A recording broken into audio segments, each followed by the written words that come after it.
जब रोजा film release होने वाली थी तो उसमें संगीतकार के तौर पर ए.आर. रहमान का पुराना नाम यानी कि दिलीप कुमार दिखाया जाना था, पर एकदम अंतिम क्षण में उनकी मां ने क्रेडिट में उनके पुराने नाम की जगह उनका नया नाम रखने पर जोर डालने लगी।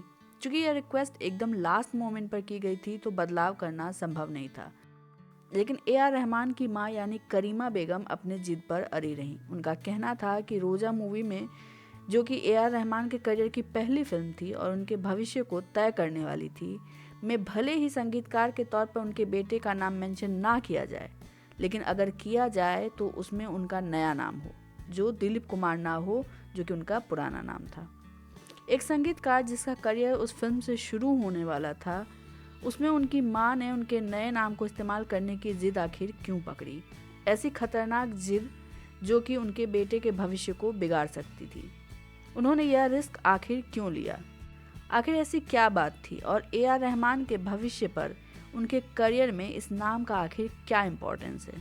आज मैं इसी बारे में इस वीडियो में बात करने वाली हूँ और साथ में यह भी बात करेंगे कि क्यों ए.आर. रहमान अपनी बेटी के बुर्का पहनने के समर्थन में हैं। तो चलिए वीडियो शुरू करते हैं। हेलो एवरीवन, कैसे हैं आप सब? आप सभी का एक बार फिर से मेरे चैनल हलचल इन बॉलीवुड पर स्वागत है। ए.आर. रहमान एक हिंदू परिवार में जन्मे थे। उनका नाम ए.एस. दिलीप कुमार था। उनके पिता आर.के. शेखर एक म्यूजिक कंपोजर थे, लेकिन वो बहुत ही जल्द अपने परिवार को अलविदा कह गए। उस समय दिलीप कुमार महज 9 साल के थे।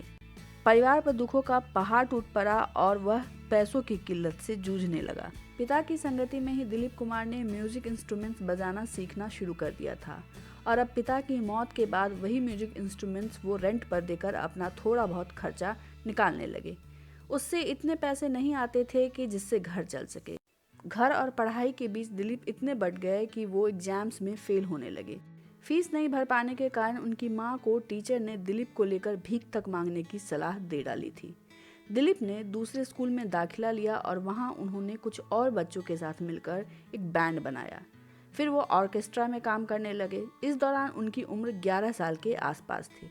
धीरे धीरे दिलीप अपनी काबिलियत से आगे बढ़ने लगे और वह दूसरे कंपोजर्स के साथ भी काम करने लगे।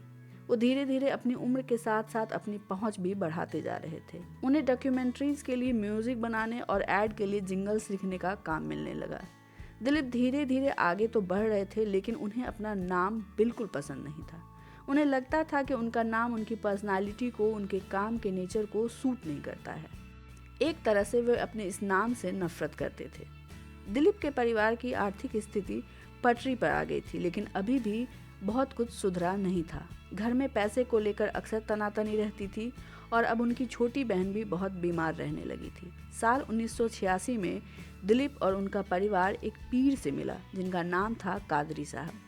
कादरी साहब उन दिनों बीमार चल रहे थे और दिलीप की मां उनकी देखभाल करने लगी। दिलीप की मां को अपनी बेटी की तरह मानते थे। उन लोगों के बीच एक स्ट्रॉन्ग बॉन्ड क्रिएट होने लगा।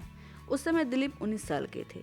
सूफी धर्म और कादरी साहब ने दिलीप और उसके परिवार को उन दुख के समय में सूफिज्म का रास्ता दिखाया। सूफिज्म के सिद्धांत, नियम और मंत्रों ने न केवल परिवार को मानसिक शांति दी, बल्कि उनके परिवार को उस बुरे दौर से उबरने में मदद भी की। दिलीप का कहना था कि कादरी साहब ने उन्हें और उनकी मां को कई ऐसी बातें सिखाई जो बेहद खास थी। उसके बाद दिलीप और उनकी मां ने इस्लाम धर्म को अपना लिया। इस्लाम धर्म को अपनाने से कुछ दिन पहले दिलीप अपनी मां के साथ एक एस्ट्रोलॉजर के पास गए थे अपनी छोटी बहन की कुंडली दिखाने। उस दौरान दिलीप भी अपना नाम बदलना चाहते थे। एस्ट्रोलॉजर हिंदू था, लेकिन उन्होंने दिलीप को 2 मुस्लिम नाम सुझाए, पहला अब्दुल रहमान और दूसरा अब्दुल रहीम। दिलीप को रहमान शब्द भा गया। उन्होंने रहमान नाम अपनाने का सोचा, लेकिन उनकी मां ने उन्हें एक और शब्द दिया, अल्लाह रखा, जिसका अर्थ होता है प्रोटेक्टेड बाय गॉड। और इस तरह से दिलीप कुमार ए.आर. रहमान बन गए। चूंकि यह नाम आस्था, ज्योतिष और विश्वास के आधार पर रखा गया था, इसलिए ए.आर. रहमान की मां चाहती थी कि ए.आर. रहमान की पहली फिल्म, उनके नए सफ़र की शुरुआत इसी नाम से हो।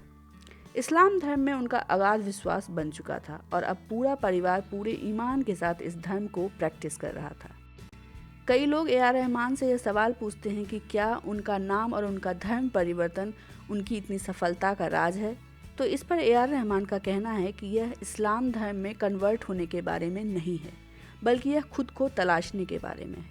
सभी धर्म में प्रार्थनाएं होती हैं और हर कोई उसे अपनी आस्था के आधार पर चुनता है। वह आस्था किसी व्यक्ति में छिपे बटन को दबाती है और वह खुद ब खुद उसमें अपनी जगह बना लेता है। हमने भी एक आस्था चुनी जो सूफिज्म है और अब हम उसके साथ हैं।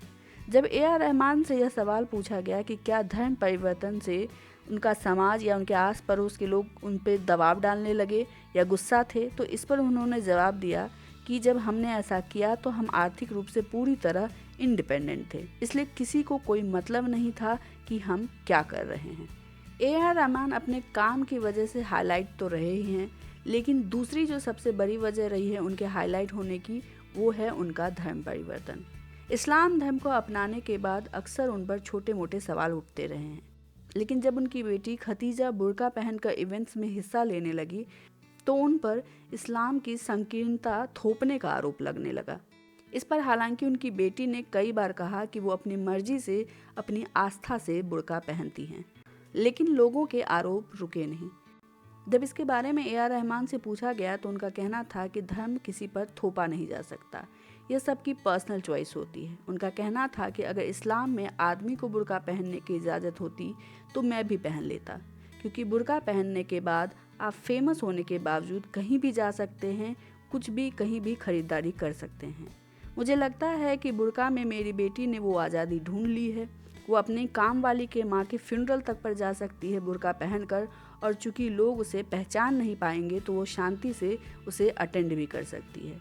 मैं ऐसा नहीं कर सकता। फेमस होने के कारण मैं हर कहीं नहीं जा सकता, इसलिए वो सोशली जो करती है, जो सिंप्लिसिटी दिखा रही है, मैं उससे बहुत प्रभावित हूँ। तो चलिए आज के लिए बस इतना ही। मुझे उम्मीद है कि आपको यह इन्फॉर्मेशन पसंद आई होगी।